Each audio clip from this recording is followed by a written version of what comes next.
So, dude, it's been a while. We've been talking about this, trying to get this Yeah. done, and the way it goes, like life and just everything. Like I Oh mentioned, yeah. this is like a whole new setup for me today. So, Yeah. but I'm super stoked to finally be here because what we talked about talking about is something that I think is really important for people to see. And one of the aspects that we both talked about wanting to bring forward was I'm an atheist, you're still a Christian, but we're both Hmm. speaking out against the organization of the church. So this is Yes. not about bashing Christianity or No. Christians. This is No. about talking to people about like the corrupt system, the Yes. organization. Very much so. Yeah. So before we hop into all of that today, I wanted to give you a chance to introduce yourself, a little bit of background, like of who you are and who you were, and like how Yeah. you got into Christianity and like how it evolved. Both of my parents come from, I would say, Christian backgrounds. Maybe not so much my dad, but my mom definitely. And then when they had me, they got divorced when I was 3, and my dad then became a Methodist pastor, and they got married to my stepmom, who is also a Methodist pastor. And so I always grew up in the church. I think I've kind of gotten into this like super Christian culture model of telling my testimony that I really haven't thought much about a lot of these things in the past, but it's kind of interesting to note that as I was growing up in the church, I never really questioned being a Christian, though when I was like 8, I would consider that I gave my life to Christ. It never really crossed my mind until I was a teenager, and that's when things got really interesting because over the years, my dad and my stepmom, who I primarily lived with them, they worked in the church, and so when you work in the church, it's totally different than being a part of the church, which I know we've talked about before. And then when you're a part of the family, I've heard there seems to only be like 2 ways. You either got that like great, wonderful family that somehow like they lived and worked in the church and nothing bad ever came out or no problems ever happened. I was the other one. I was the I was the one where it was like we heard everything. I knew everything that was going on. I mean, from I would say 12 years and up, I would hear them arguing and talking about what was going on in the church, and this person was doing this, that person did that. It never made sense to me. And as of course I grew, and my curiosity and my independent thought became more, I guess, relevant in my mind, I started going, wait, how does this work? How does God allow these things to happen? Like all these people doing it. Yeah, I know that people are bad. I'm bad. I'm not perfect in any way, shape, or form, but like all these things I hear are this way, and yet I'm seeing people stand up on stage or seeing pastors talk, and they're saying things that they don't replicate when my parents get home and talk about their lives, or my parents are home, or my dad and, well, I even say my stepmom, they were both the people they were at church and the people they were at home, not the same person whatsoever. My dad, while being a pastor, had 2 moral failures, and what they call that's Christian culture talk for affairs. And so he had 2 affairs throughout my childhood. And so seeing the church's response to that, because it's one of 2 things. The church either completely like disassociates and kicks you out of the club and you wants nothing to do with you, or they hide it and try to deal with it internally. They wanted to deal with it internally, and so the answer was always, okay, well, we're going to move you to this church, or we're going to do this, we're going to give you a fresh start. Obviously, that didn't really help, considering it happened again, and then there were other questionable situations. And so this is what I grew up with. And so once I became a teenager, I really started getting into music with friends and like being in bands and stuff like that. And I started seeing things just so much differently. It's crazy how it works like that when you're sitting there and you're in high school, and and everything's nuts when you're in high school. You know what I mean? Like mentally, like you're all over the place, man. You're going bananas, and I went bananas. I wanted anything because, in all honesty, just to be truly transparent, like with me, I'm the epitome of daddy issues. I have daddy issues, and so I wanted love from anywhere that I could possibly get it. Well, that'll get you in trouble in a lot of ways, and so I never could keep a relationship very well. I could, there were just so many things, and it all stemmed from this church. At that time, I did not know that the two things were different. I saw God in the church as being the same thing. So because of that, I was like, man, I'm done. I'm done with this. Toured in a few bands. I wanted to just jump around and try and make it. You wanted to get discovered by a record label. You wanted to be on a record label. So that's what I wanted to do. And yep, that didn't work. So I made a lot of really bad choices and definitely took advantage of a lot of people. Found myself living in a car because my pregnant fiance kicked me out of her parents' house, which that whole situation, all of that, just just saying that, I'm like, that just sounds like a bad situation altogether, and it was. But I ended up, living in my car, and so all I had was a job, but I had nowhere to live. My dad didn't want to take me back because I didn't want to go into the Army, because that was his answer, is, you need to be straightened out, boy. The associate pastor really liked me, and so he actually gave me a key to the church building, and so I was able to go in there and, wash up and eat dinner and kind of watch TV and stuff and, play some music, 'cause they had instruments. And that's when I at that point, that was when I hit beyond rock bottom. And I'm a pretty stubborn person. And so it makes sense to me that it took that for me to get where I believed that I needed to begin to follow Christ again and repent and turn towards him. And so I'd like to say that after that it was like perfect, and I got a check in the mail for like $50,000, and I bought a house and got married and had kids. But nope, it wasn't like that. It was like the opposite, because the way we're told the way it is that you give your life to Christ and everything is just going to fit together. You're going to be perfect. You're going to get that check in the mail as long as you're given to us and like all this stuff. So I'll be honest, like, I don't even think I've ever told you about this. I even had that moment where I was like, a few weeks later, I was like, why am I still living in my car? God, like, I thought this was a thing. I thought we had a deal. I thought God was going to swoop in here. I thought this is the way it was going to work. But the cool thing was my now wife came back into my life, because we had dated about a year before. And she invited me to a church. And it was super modern, like flashing lights and video and fog and all that stuff. And it's pretty funny. I used to tell this part of my testimony as kind of a foot in the mouth, but now that things have kind of turned, it's not as much a foot in the mouth, because I remember being in there and walking in for the first time going, man, what a bunch of posers, like playing rock music for God, and what a bunch of weenies, like fakes. I used to, at that point, that's usually where I went, well, now, I see it differently. And yep, nope, it's not like that now. Because actually I see that is actually what it is. It's like, it's weird. It's like my initial reaction was right. And so, needless to say, even in that point, I play drums, and they'll take you for anything you have in the modern church. And so you have any glimmer of talent, they will use it. And I'm not upset that they used it, because it definitely led to a lot of things. And so that's kind of where it all started, man. If you're from the South, these things like they have these things called Summer Extreme and Winter Extreme. And this is where all the Christian youths would go for Christ Week. And so like they would, go to the beach and, worship. And they were like huge. I got to play with these huge worship, like Christian bands and stuff, and like play in front of all these people. And man, I remember being like, God is allowing me to have that thing I always wanted. I'd spent like 6 years of my life trying to be famous and trying to make it, and God's giving it to me. The funny thing is, even looking back on it, like, it still wasn't enough. Like, I looked at it and I was like, oh, this is really cool.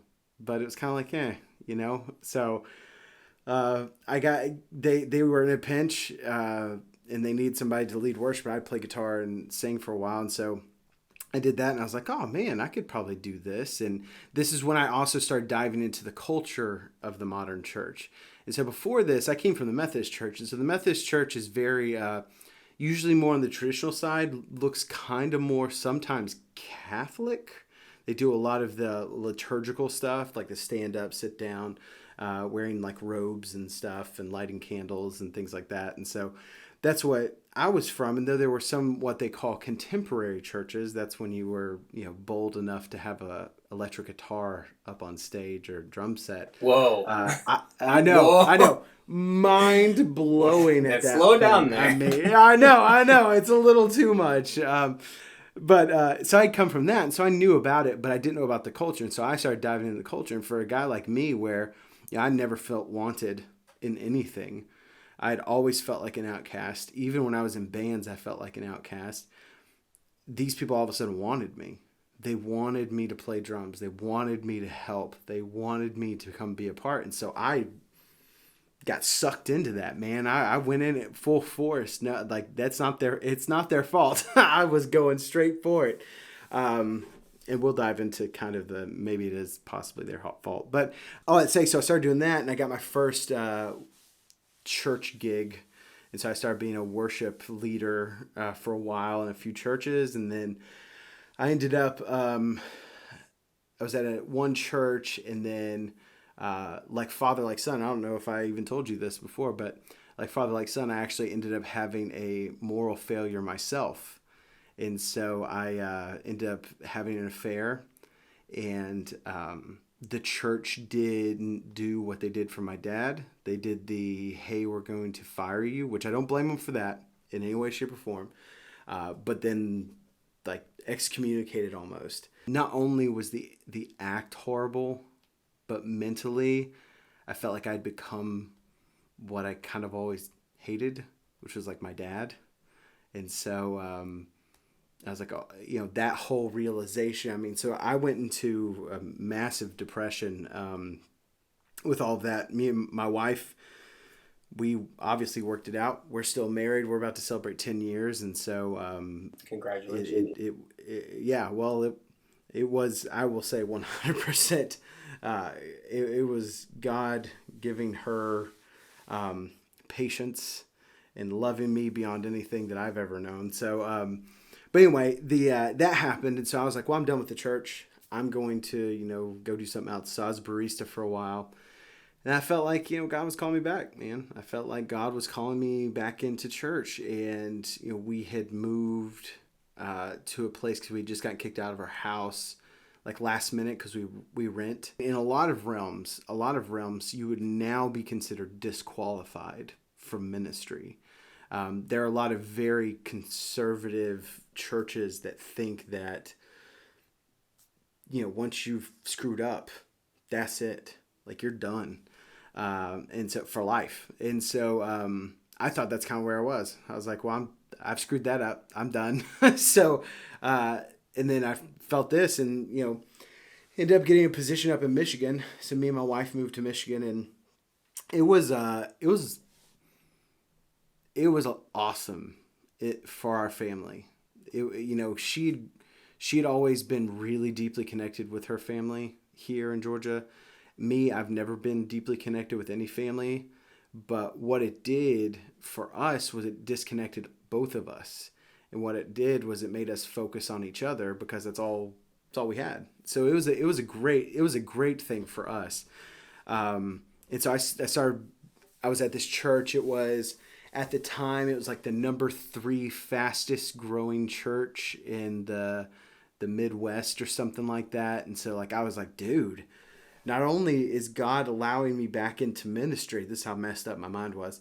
Not only is God allowing me back into ministry, but I'm going to go to somewhere better than I've ever been. I mean, how cool is that? And so I went and did that. It was like I jumped like 5 paces in a game. You know what I mean? So I went from like, I kind of knew what the modern church culture was like, and then I was knee deep in it, man. So like, I was hanging out with, guys named, there's a guy named Perry Noble who was at New Spring Church, was one of the biggest churches in America at the time.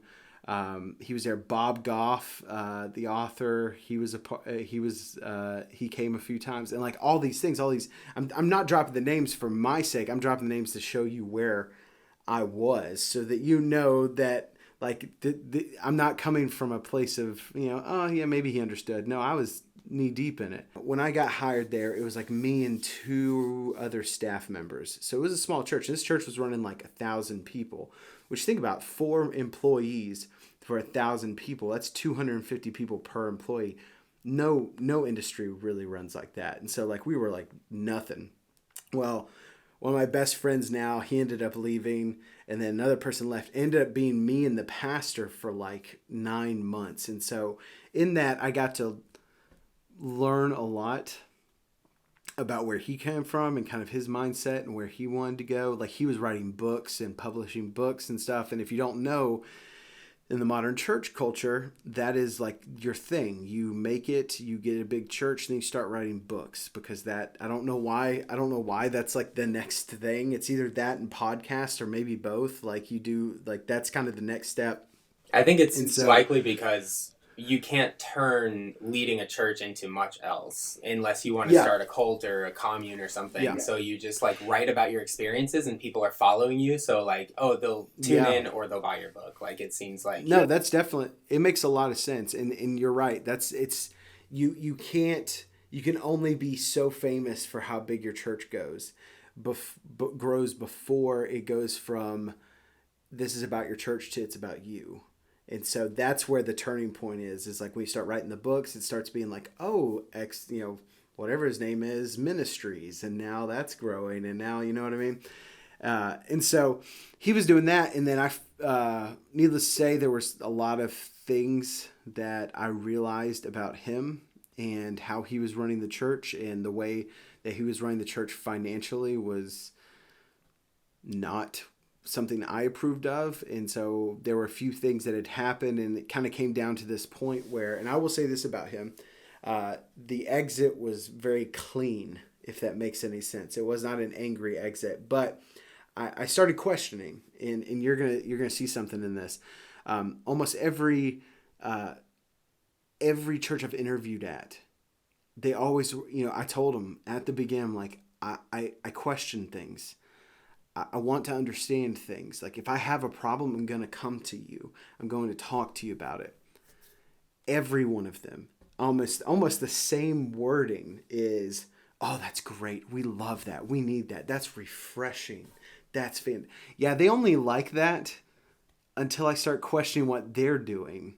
And I question how the church is working and why this is happening, why that's happening. Then all of a sudden it's like, yeah, Tim, I think it's time for you to go. And that's what happened. It was, I think it's time for you to leave. And it was really good. I mean, I will say this, like, he helped me find a position down here in Georgia. So we moved back, and I started at a church here in the North Georgia area. And it was like a step up. It was almost like I questioned him, and then all of a sudden I got rewarded. Like, I'm like, dude, I'm climbing the ladder. And this is what you do. Like, I'm telling you, like, in the church culture, when you're working in the church, that's your goal.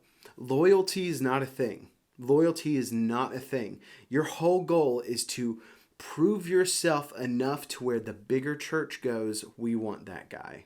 And then you go. That's it. It's just like business. Yeah. Same thing. I mean, the business world's like that as well. You prove yourself and you move forward if you're lucky or church blessed enough to be called to that next place. And so, or maybe cutthroat enough. It sounds like there is a cutthroat side. Oh yeah. I mean, and the funny thing is they want you to be uniquely the same, if that makes any sense. They want you to look this way, but be yourself. I think that it's fascinating that you've had this experience of, like, I've had my difficulties. You had a particularly interesting look at what is it like to be in the church, even from a young age, because your parents were involved in the church. And me and you have that in common. I haven't talked much about like my familial like connection, but my dad was a pastor for 2 decades at my home church. So I got to see some of the same things that you're talking about, like the difference between church life and home life, especially when it comes to the sects of Christianity where people are hiding, people are trying to be uniquely the same. So you come in and people make you feel like you're special and you're different, and even if you are involved, which I was also involved in some of the bands, they also that you feel like you are special and different, but you also feel this sort of safety and the homogeneity of it all. And something I wanted to ask you about too, when you said it, was you defined yourself as having daddy issues. And when you said you got back into the church and you like dove head in, I'm wondering, it sounded very similar to me to like when you were in high school and just like looking for love anywhere. Do you feel like you stepped into the church and like dove head in because of an attachment to the same issue, or do you feel like it was something else? 100%, because if you know anything, and I try not to, and this is my personal opinion, so if you have a different opinion, guess what? There's nothing wrong with that. And I still like you. I know it's weird, but I have a love-hate relationship with psychology. I think no matter what, it's still a human thing, and a lot of it's still theory, but that doesn't mean they're wrong. And so when it comes to having a lot of male figure problems and a lot of what I said, like daddy issues, is that you have this overwhelming need to be accepted, especially by males. And so for me, I'm surrounded by males who seem to have their life together better than I ever did, who seem to have a great relationship with their wife, and they're, doing all these things. They're successful. They're, they look a certain way. They look better than me. So of course there's this direct connection to, I want that. Like, I want to be accepted by them. I want to be accepted because I've never been accepted. Like I told you before, I mean, me and my wife, I think it was even before we even started talking about this, but me and my wife would be considered kind of the black sheep, and it's always kind of been that way for us. We've been kind of the outcast of our families. And so as much as I would like to sit here and be like, oh yeah, but I don't care about being accepted. No, the truth is, deep down, I still care about, and I still struggle with this, about being accepted. And so when you come into a place and they see your need and they see what you can give them, oh man. Yeah. They want that. You feel needed. They want that big time. Oh yeah, especially when you do it for free. Because here's the thing about working in the church. They joke about it, which is funny when you want to get paid and you don't want to be fired and you want to be like them. It's sad and pretty frustrating when you're out of it. There's a saying of that when you get into a pastoral position, you need to be ready to do everything.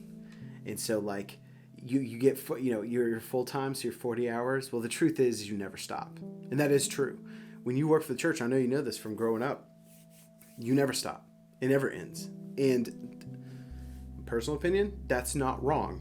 But the way they do it, it is wrong, because what ends up happening is, for a guy like me, where as I got older, my work ethic became very strong. And so they love people who are creative and who have work ethic, because that means that they're going to take probably a pretty low salary for what they do, because they've never really been paid properly. Let's be honest. Yeah, right. Name many creative people who actually get paid properly. Right. And so, yeah, and then great work ethic, that means he's going to do anything and everything at any point. And that's what it ended up being. And what it does is you end up not only sacrificing your health mentally and sometimes even physically, because you're constantly going above and beyond, but you start sacrificing your family.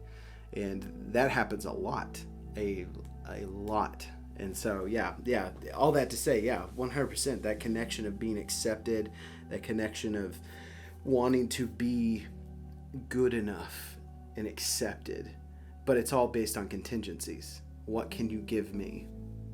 And so then I'm back, might as well just live with my dad at that point, you know? I mean, it's just the truth. I mean, it's you're back in the same boat at that point. Dude, it's a lifestyle. Yeah. And it's been, I'll tell you, I've only been out of it since September. Okay. And it has been so much more difficult than I ever could have imagined. It is so deeply rooted in everything. My thinking, my words. I mean, it's insane. It really is. It is, dude. It's crazy. I get it. It's crazy. I know. I Which get is it. great. I'm glad that you get it because it makes me not feel as nuts. Because man, there are some times where I'm like, dude. Yeah. Who am I? Yeah. Like, what is going on, man? Yes. So,